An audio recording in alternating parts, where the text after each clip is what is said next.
మీరు 40,000 కోట్ల రూపాయలు పెండింగ్ బిల్స్ పెట్టిపోతే 12,000 కోట్ల రూపాయల బిల్స్ క్లియర్ చేసి ఆ 40,000 కోట్లనే కేవలం 28,000 కోట్ల కుదించాం, అధ్యక్ష, తగ్గించాం.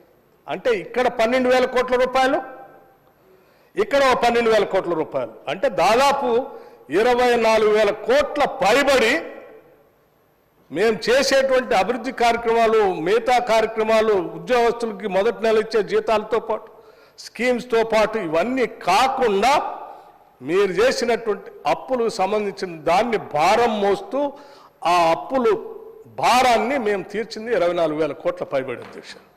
ఇది సంవత్సర కాలం నుంచి మీరు ఏం చేశారంటే ఇది, అధ్యక్ష. అట్లాగే పోనీ ఇంతటితోనే ఆగామా అధ్యక్ష? మేము ఇంతటితో ఆగలే.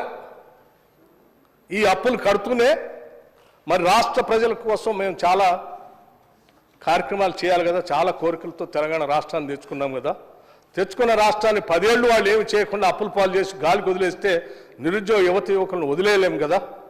అట్లాగే ఉద్యోగస్తులకి ప్రతి నెల జీతం వస్తుంది.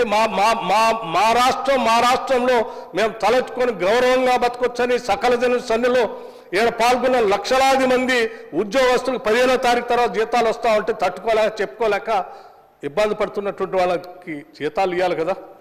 వాళ్ళందరినీ కూడా దృష్టిలో పెట్టుకొని మేము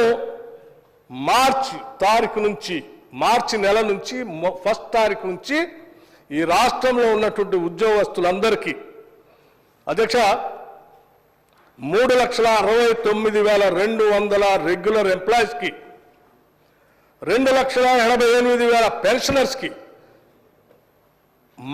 మన ప్రభుత్వం, ప్రజాప్రభుత్వం వచ్చిన తర్వాత మార్చి 1వ తారీఖు, మార్చి నెల 1 నుంచి ఈనాటి వరకు 1వ తారీఖు నాడే జీతాలు వచ్చేటట్టుగా ఈ ఆర్థిక వ్యవస్థని గాడిలో పెట్టి జీతాలు ఇస్తా ఉన్నాం. వాటితో పాటు